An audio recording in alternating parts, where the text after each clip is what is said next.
My son tapped his champagne glass 3 times, the sound cutting through 40 conversations at once. The backyard went quiet. He stood at the head of the patio table I'd built with my own hands 17 years ago, his smile easy and confident, his wife beside him, with her arm looped through his. I sat at the far end, near the garden gate, in the folding chair someone had dragged out when the good seats ran out. He looked at the crowd, then at me, and that's when I understood this wasn't just a birthday party. This was an announcement. "Dad," he said, his voice warm and carrying, the voice of a man who knew exactly how he sounded in a crowd.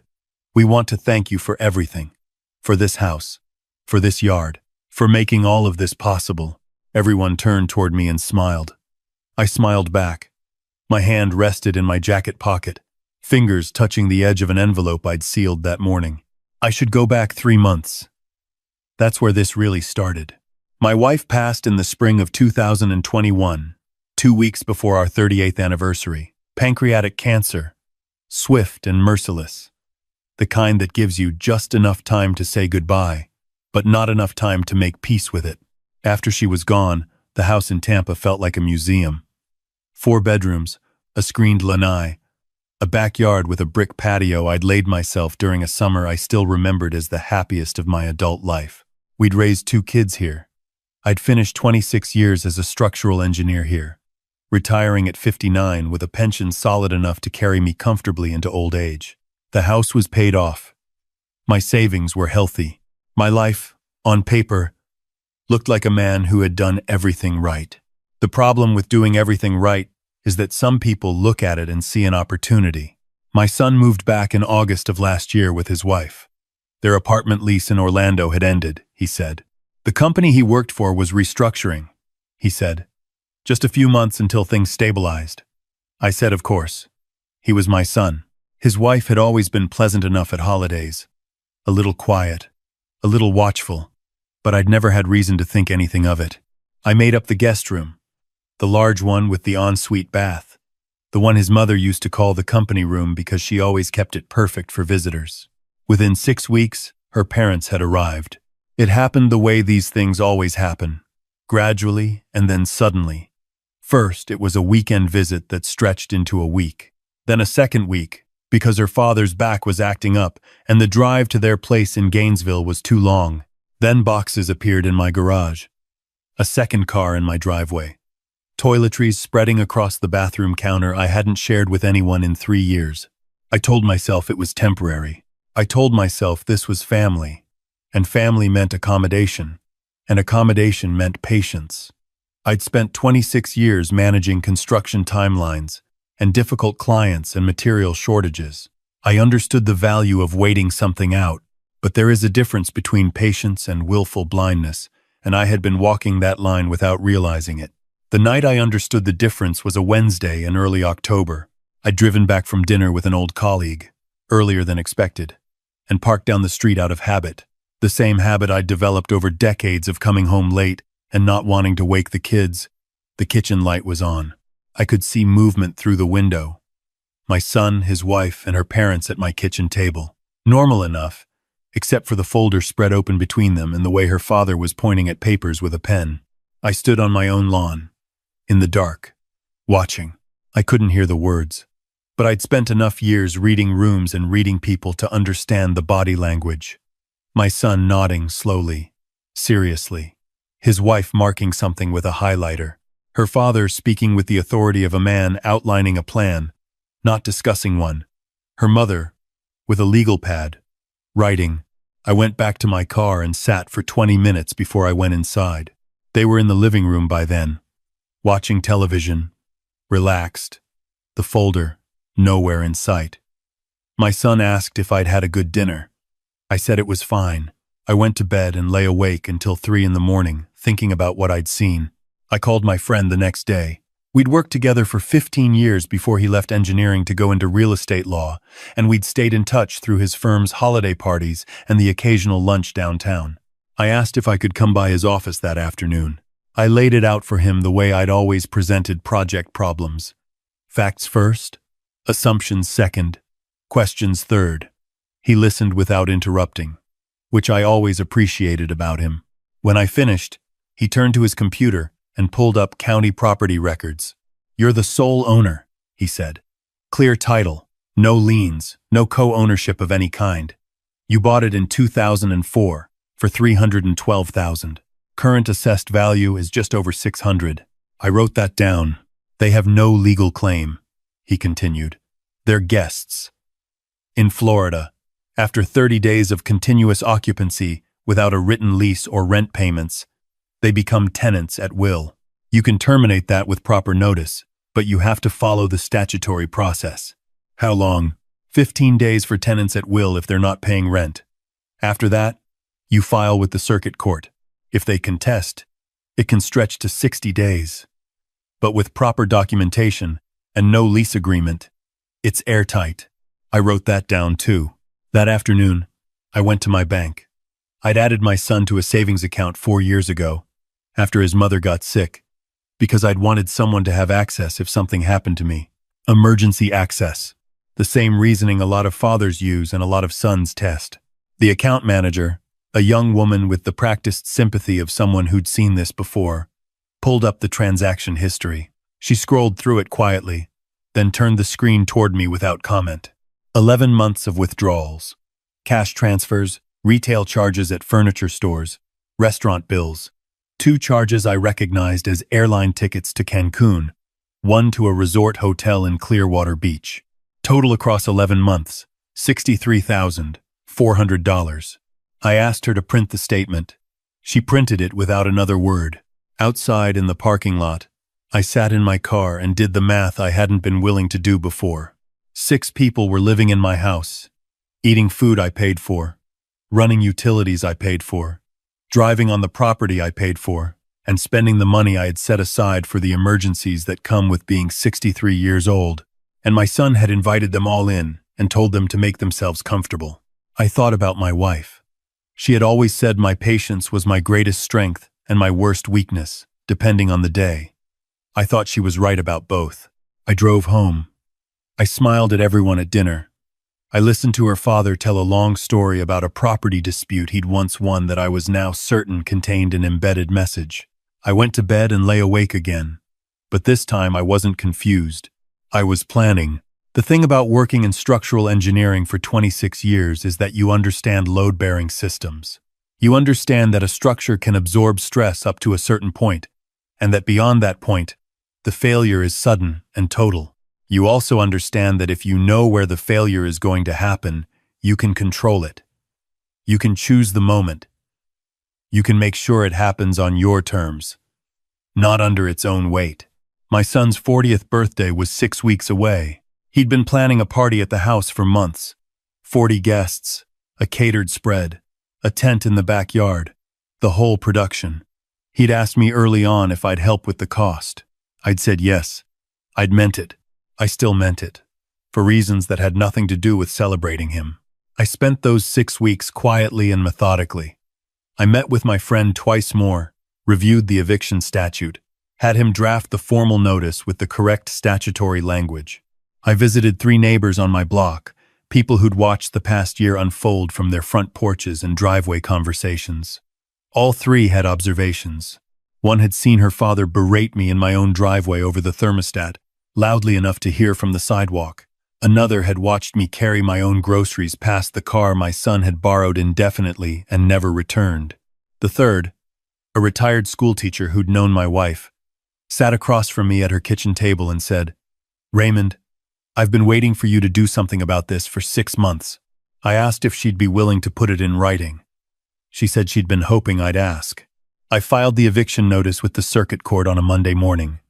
Properly, legally, with the statutory fee and my friend's signature on every page. I didn't serve it yet. I held it. I canceled the joint account access the same afternoon. The bank flag went up immediately. My son's card declined at a gas station, then again at a restaurant. He came home confused and irritated, asked me about it at dinner. I said the bank had flagged some irregular activity and I was sorting it out. I kept my voice mild. He believed me because he had decided I was mild, and people believe what they've already decided. The party was on a Saturday. My son and his wife had done most of the organizing. which suited me fine.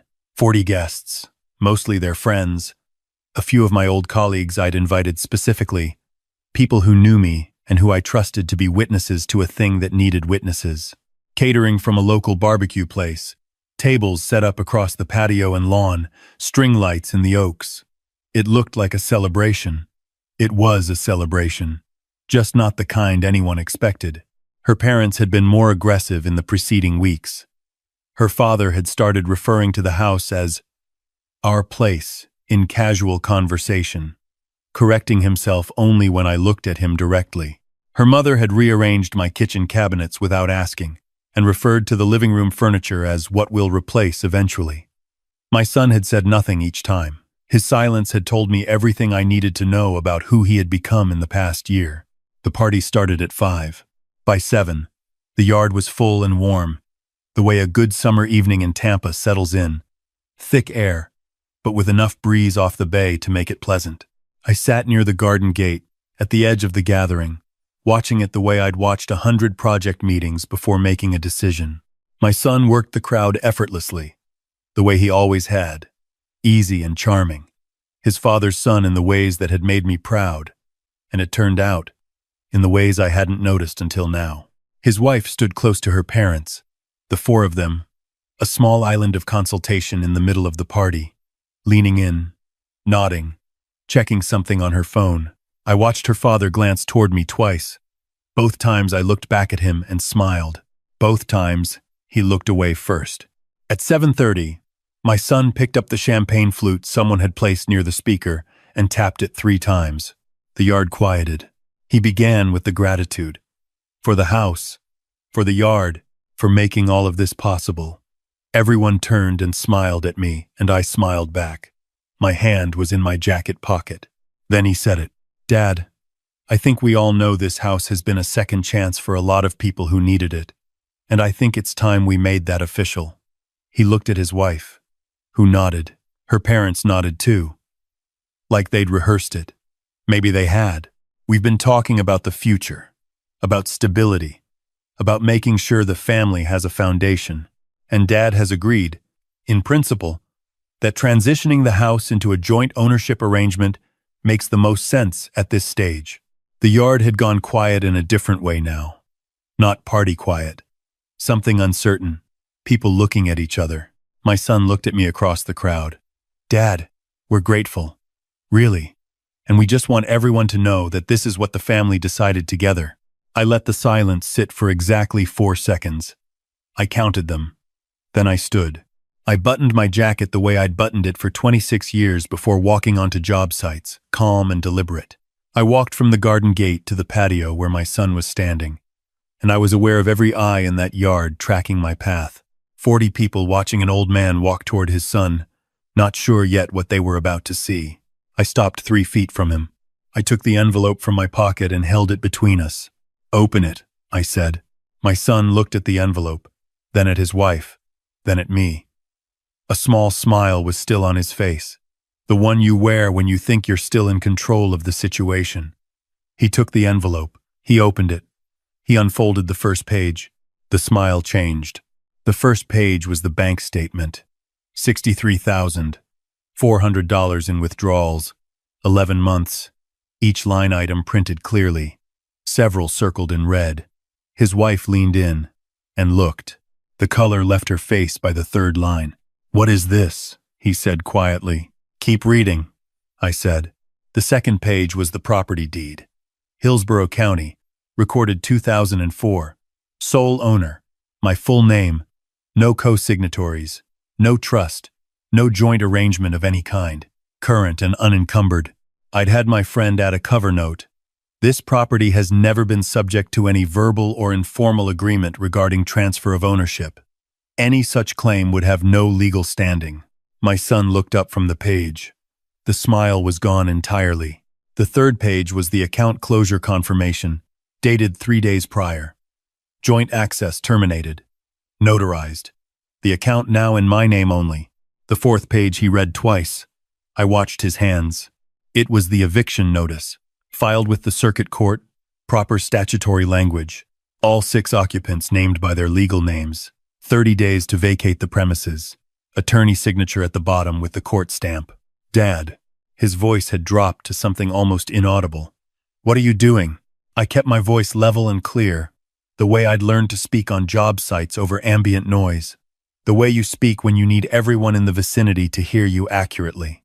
I'm clarifying a misunderstanding, I said. You just told 40 people that I agreed to transfer this house to you. I didn't. I've never had that conversation with you.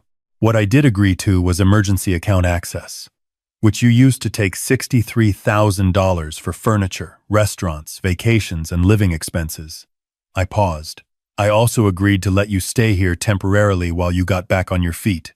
That was 14 months ago. Her father stepped forward from the edge of the patio. Now, just a minute, I looked at him. You're one of the named occupants, I said. You have 30 days. After that, the sheriff's office handles removal. That's the Florida statute. My attorney will confirm it. He stopped moving. My son's wife had put her hand over her mouth. My son was still holding the papers, looking at them and not at me, the way people look at something they don't want to be real. Around us, the party had become something else entirely. I could hear whispers moving through the gathered guests. A few of my old colleagues stood near the back, watching with the steady attention of people who trusted what they were seeing. I had invited them for exactly this reason. He agreed, her mother said, her voice shrill and reaching. He told us this was a family decision. He has never said that to me, I said, keeping my eyes on my son. Have you told me that? In those words? With my agreement? My son said nothing. $63,000, I continued, from an account I opened for emergencies. Medical, car trouble, actual emergencies. I have the itemized statements. The court has a copy. My attorney has a copy. I gestured to the documents still in his hands. You have a copy. He set the papers down on the table. His hands were unsteady. Dad. His voice had changed again. Something younger in it now. The charm was gone, and what was underneath was someone I recognized from a long time ago. Please, can we talk about this privately? You're doing this in front of everyone. You made your announcement in front of everyone, I said. I'm just responding to it. I heard one of my neighbors, the retired school teacher I'd visited 6 weeks ago, say quietly to the woman beside her. He paid for this party. Did you know that? He paid for all of it. I turned and walked back toward the garden gate. I'd said what needed to be said and shown what needed to be shown. The rest was consequence, which doesn't require supervision. Behind me, her father was raising his voice. Her mother was crying, with the theatrical precision of someone who'd rehearsed it as a strategy. My son was still standing at the patio table with the papers, and I could hear guests asking questions, voices overlapping, the sound of a story spreading in real time. I went inside. I sat in my kitchen in the dark and drank a glass of water, and I thought about the 26 years I'd paid this mortgage, and the backyard I'd built by hand, and my wife, who would have told me to do this 6 months ago. The party broke up quickly after that. The next days were loud in the way that final things are loud before they go quiet. My son knocked on my bedroom door the first morning, then the second, then the third. I told him through the door that there was nothing to discuss and that the statutory timeline was in effect. His wife called my cell phone 16 times over 4 days. I let every call go to voicemail. Her father tried a different approach. He came to me the 4th evening with a formal expression and a printed letter, which he explained was from an attorney in Gainesville who specialized in family property disputes. He laid it on the kitchen table and said they had grounds for a claim of equitable interest based on substantial improvement contributions to the property. I looked at the letter. Then I looked at him. I know every improvement made to this property, I said. I made them. I have permits, receipts, and contractor records going back to 2004. What have you contributed to this house? He didn't answer. 30 days, I said, starting from the date on the notice. He took the letter and left the kitchen. My friend filed the formal response to their attorney's letter in 48 hours. 3 pages of property records, permit history, receipts, and a single paragraph noting that the attorney's claim rested on contributions that did not appear in any county record. The attorney in Gainesville withdrew the letter by the following Friday. The social media post appeared on a Tuesday. My son's wife put it up in the early afternoon, and by evening it had been shared over 3,000 times. I watched the notifications pile up on my phone from a former colleague's text alerting me, and then I opened it. A photograph of her, artfully composed, the caption running for paragraphs, words like abandoned and homelessness and abuse of power, the story she had constructed where I was a bitter old man who had turned on his family without cause. I took screenshots. Then I went to her profile and scrolled back 9 months. She had not been careful about her public posts because she had not expected anyone to look. I found 37 posts that predated the eviction notice. Designer shopping bags with cheerful captions. Vacation photos tagged at the resort in Clearwater Beach, charged to my account. Complaints about old man thermostat drama. A post about a new sectional sofa with the comment, "Grateful for generous family." A restaurant check-in at a steakhouse downtown, captioned, "Living our best life." I saved every one before she deleted them. She deleted them by the next morning. I already had them archived. The circuit court hearing was scheduled for mid-November. I sat in the gallery while my friend presented the case with the methodical precision he'd developed over 2 decades of property law.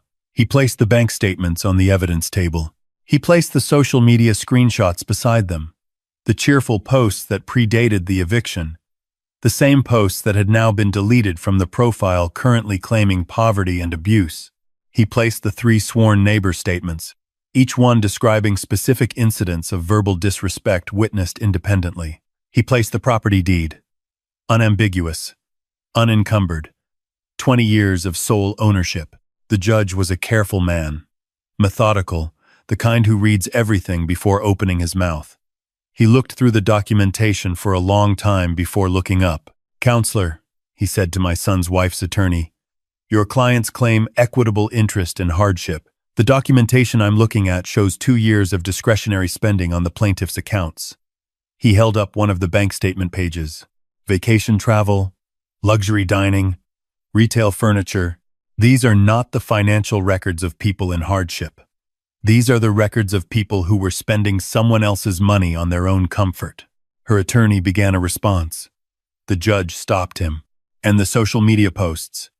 He looked at the printed screenshots. "Your client claims she was living in poverty and fear. Her public posts show her at resort hotels and upscale restaurants, using language like living our best life. I'm having difficulty reconciling these 2 accounts." He made his ruling in plain language. Eviction upheld. Occupants to vacate within 10 days. Costs awarded to me. My son looked at me once from across the courtroom. I looked back. I didn't look away first, and neither did he. And after a moment, the bailiff moved between us, and it was done. They moved out on a gray Tuesday morning in late November. I parked down the street, the same spot I'd parked that October night. I first understood what was happening. My friend sat in the passenger seat, not because I needed legal counsel, just because he was a good man who understood when someone shouldn't be alone. The moving truck arrived at 8. Her parents were the most organized, which made sense. They'd had more practice at this.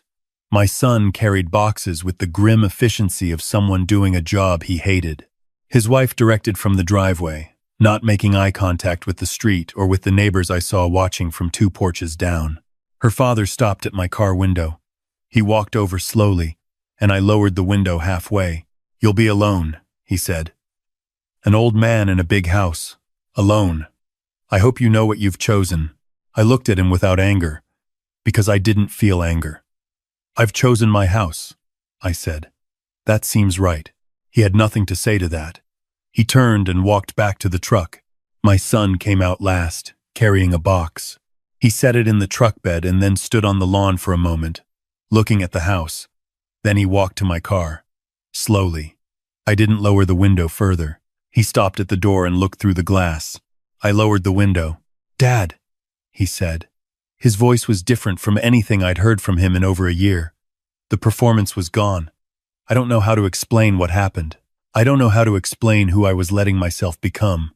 I waited. "I'm not asking you to fix it," he continued. "I know it's too late for that. I just wanted to say I'm sorry. For all of it. For what I said at the party. For the money. For not being, he stopped. For not being who you raised me to be. I sat with that for a moment. 26 years of raising a son, of school pickups and homework at the kitchen table, and teaching him to drive in the church parking lot on Sunday mornings when the lot was empty. I thought about the man my wife had hoped he would become. You made choices, I said. So did I. Now we both live in the houses those choices built. I paused. Whether you rebuild yours is up to you. Not me. You. He nodded once. He stepped back from the car. He looked at the house one more time. The brick patio, the oaks in the backyard, the screened lanai where he'd spent summers as a kid. And then he turned and got into his car, and the convoy pulled out of my driveway. I sat until the truck turned the corner and disappeared. Then I pulled forward and parked in my own driveway. Inside, the damage was real, but not catastrophic. The hardwood floors had scuff marks from furniture moved carelessly. A cabinet hinge in the kitchen had been ripped loose. 3 picture frames were gone from the hallway, along with a set of tools from the garage and a small television I'd had in the guest room. Enough to register, not enough to destroy, but it was quiet. For the first time in 14 months, my house was quiet in the way a house is when it belongs to only one person. I called the locksmith. I called the security company. By evening, new locks were on every door. Cameras were mounted at the front and back, and the control panel in my bedroom showed every entrance in clean green status. I walked through each room, testing doors, checking windows, and then I sat on the lanai in the dark with a glass of tea and listened to the neighborhood settle around me. A lawn sprinkler ran somewhere down the block. A dog barked twice and stopped. A car passed slowly. Normal life. Exactly what it had been before 14 months ago. Restored. My neighbor, the retired school teacher, called the next morning. I saw them leave, she said. I wanted to make sure you were all right. I'm all right, I said. Your wife would be proud of you, she said. I want you to know that, I thanked her. I held the phone a little longer after we hung up. My son called 6 weeks later. Not to ask for anything, not to negotiate. He called on a Sunday afternoon, and when I answered, he said only that he and his wife had separated, that he was living in a 1-bedroom in Ybor City, that he was working and paying his own bills, and that he had started talking to someone, a counselor, because he wanted to understand how he had become the person he'd been in my house. I asked how he was doing. He said it was hard. I said hard was usually honest. We talked for 45 minutes. Not about the money, not about the house, not about any of it. Just talked. The way we used to talk before any of this started, before something had shifted in him that I hadn't caught in time to prevent. When we hung up, I didn't know what came next for him or for us. I still don't. I know this. I am 63 years old. I live in a house I paid for with 26 years of work. My wife's garden still blooms in the backyard in the spring because I maintained it the way she taught me. The patio I laid by hand is still solid, still level, because I used good materials and I didn't rush. The kitchen has a new cabinet hinge, correctly installed, because some things are worth fixing properly. There are things I can't fix and didn't try to. There are mistakes I made in the years of being too patient and too accommodating, in letting comfort become a subsidy for people who mistook it for their right. My wife used to say, I collected obligations the way other men collected hobbies, always adding, never subtracting, never asking whether the thing I was carrying was worth the weight. I understand now what she meant. I'm not a man who values isolation. I'm not a man who wanted this outcome. I would have preferred a different story, one where my son looked at what he was becoming and turned around without needing a courtroom to show him the wall. But I've spent 63 years in the world of load-bearing structures, and I know this with the certainty of someone who has seen what happens when you ignore a failing joint and what happens when you don't. Justice isn't always swift. It isn't always clean. Sometimes it looks like a father sitting at the end of his own patio in a folding chair, watching a plan unfold, holding an envelope, waiting for exactly the right moment to set the record straight. Sometimes, the most powerful thing a patient man can do is finally stop being patient. If this story reached you, if it found you on a day when you needed to hear it, leave a comment below and tell me where you're listening from. Subscribe to the channel so you don't miss the next one. And if you know someone who needed to hear this today, please share it with them.